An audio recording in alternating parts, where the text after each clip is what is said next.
നമസ്കാരം. ഞാൻ നിങ്ങളുടെ പ്രിയപ്പെട്ട കഥാകാരി ഡോക്ടർ ബീന. കറിവേപ്പില എന്ന കഥയാണ് ഇന്ന് ഞാൻ നിങ്ങൾക്കായി കൊണ്ടുവന്നിരിക്കുന്നത്.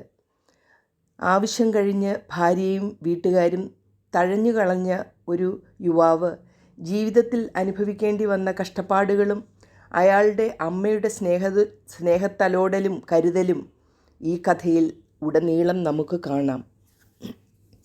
കഥയിലേക്ക് പോകാം. ഒരു സാധാരണ കുടുംബത്തിലെ അംഗമായി ജനിച്ച ഞാൻ പോളിടെക്നിക്കിൽ പഠിച്ച് വളരെ ചെറുപ്പത്തിൽ തന്നെ ഗൾഫിൽ ജോലിക്ക് പോയി. അമ്മയ്ക്ക് ഒറ്റ മകനായിരുന്നു.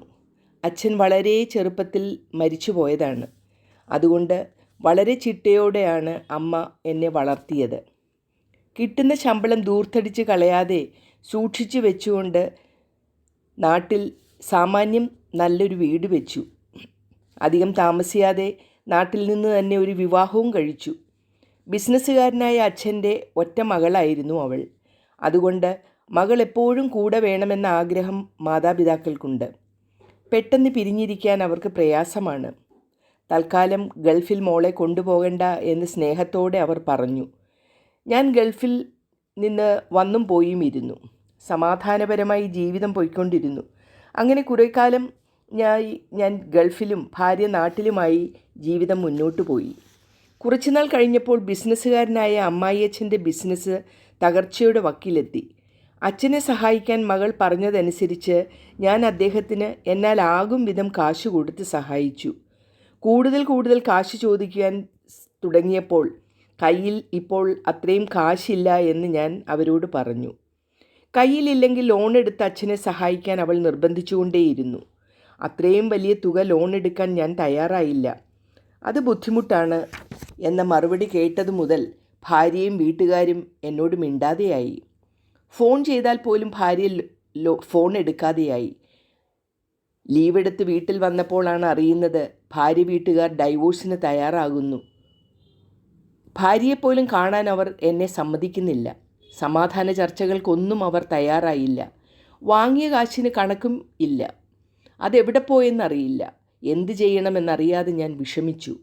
അങ്ങനെ കേസും കൂട്ടവുമായി മുന്നോട്ട് നീങ്ങി. ഒടുവിൽ ഇരുകൂട്ടരും പരസ്പര സമ്മതത്തിൽ ഡൈവോഴ്സാകാൻ തീരുമാനിച്ചു.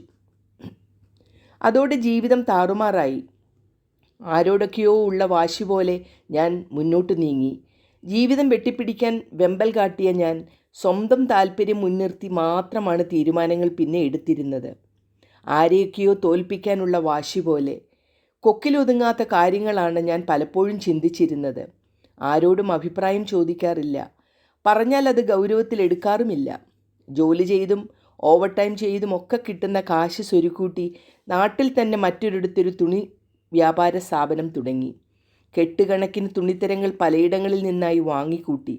വിശ്വസ്തരെന്ന് കരുതുന്നവരെ സ്ഥാപനം ഏൽപ്പിച്ച് കാശ് മുടക്കുന്നയാൾ സ്ഥലത്തില്ലാതെയായാൽ എന്ത് സംഭവിക്കാൻ സാധ്യതയുണ്ടെന്ന് നമുക്ക് ഊഹിക്കാവുന്നതേ ഉള്ളല്ലോ. അടിസ്ഥാനപരമായ കാര്യങ്ങൾക്ക് പ്രാധാന്യം കൊടുക്കാതിരുന്നത് കൊണ്ടാണോ എന്നറിയില്ല, 4 വർഷം കൊണ്ട് ആ സ്ഥാപനം അടച്ചുപൂട്ടി. പല നല്ല സുഹൃത്തുക്കളും എന്നെ ഉപദേശിച്ചെങ്കിലും വീണ്ടും ഒരു പുതിയ സംരംഭത്തിന് ഞാൻ തുടക്കം കുറിച്ചു. വിശ്വസ്തർ എന്ന് നടിച്ച് അടുത്തുകൂടി സ്വന്തം താല്പര്യം എൻ്റെ മേൽ പലരും അടിച്ചേൽപ്പിച്ചു. ഇത്തവണ ഒരു സാനിറ്ററി വെയർസിൻ്റെ കടയായിരുന്നു തുടങ്ങിയത്. കയ്യിലുള്ളതും കുറേ ലോണും ഒക്കെ എടുത്താണ് ഇപ്രാവശ്യം കട തുടങ്ങിയത്. എന്തിനു പറയുന്നു, കൂടെ കൂടിയവർ കാലുവാരി കച്ചവടം 3 വർഷം കൊണ്ട് തീരാ നഷ്ടത്തിൽ എത്തിച്ചു. അങ്ങനെ വീണ്ടും എൻ്റെ ബിസിനസ് സ്വപ്നം പൊലിഞ്ഞു. ആരോടോ വാശി തീർക്കുന്നത് പോലെ എൻ്റെ ചെയ്തികൾ വാശിയോടെ മുന്നോട്ട് പോയി. ഒരു ഭ്രാന്ത് പിടിച്ച അവസ്ഥയിൽ ജീവിതം വഴിമുട്ടി.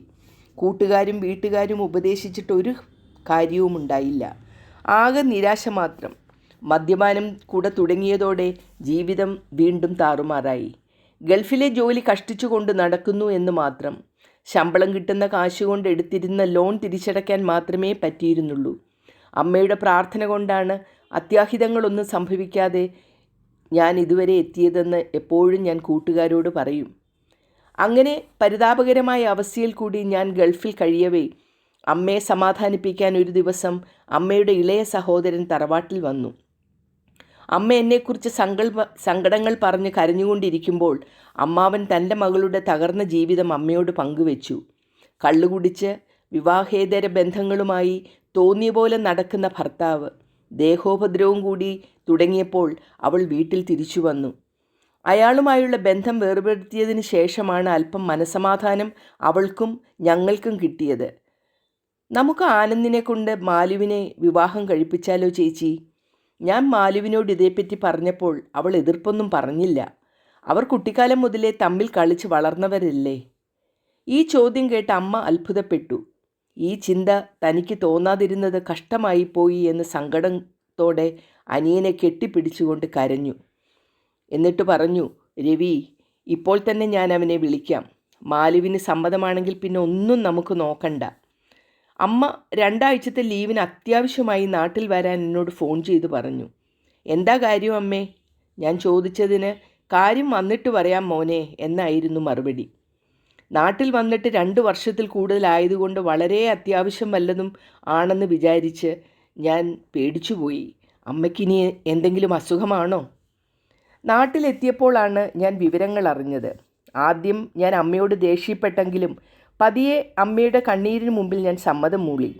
മുറപ്പെണ്ണാണെങ്കിലും മാലുവിനെ ഒരിക്കലും ഈ നിലയിൽ ഞാൻ കണ്ടിട്ടില്ല.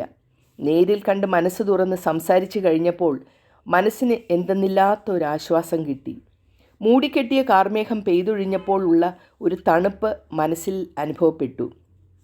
മാലുവിൻ്റെ മനസ്സിന് ഇതേ ശാന്തതയും ജീവിതത്തിനൊരു പ്രത്യാശയും കിട്ടിയെന്ന് അവൾ തന്നോട് തുറന്നു പറഞ്ഞു.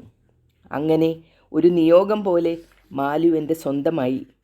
ഇന്ന് ഗൾഫിൽ എൻ്റെ അമ്മയോടും ഇരട്ട കുഞ്ഞുങ്ങളോടുമൊപ്പം ഞങ്ങൾ സന്തോഷമായി ജീവിക്കുന്നു. ഇടയ്ക്ക് ഞാൻ എന്തെങ്കിലുമൊക്കെ വലിയ പദ്ധതികളെക്കുറിച്ച് പറയാൻ തുടങ്ങുമ്പോൾ അമ്മയും മാലുവും ഒന്നിച്ചു പറയും, അയ്യോ, നമുക്ക് വലിയ സാമ്രാജ്യങ്ങളൊന്നും വെട്ടിപ്പിടിക്കണ്ട, അന്നന്നത്തെ കഞ്ഞി മാത്രം മതി, പിന്നെ ഒരല്പം മനസമാധാനവും. ഇത് കേട്ട് ഞാൻ ചമ്മൽ മറച്ച് പൊട്ടിച്ചിരിക്കും.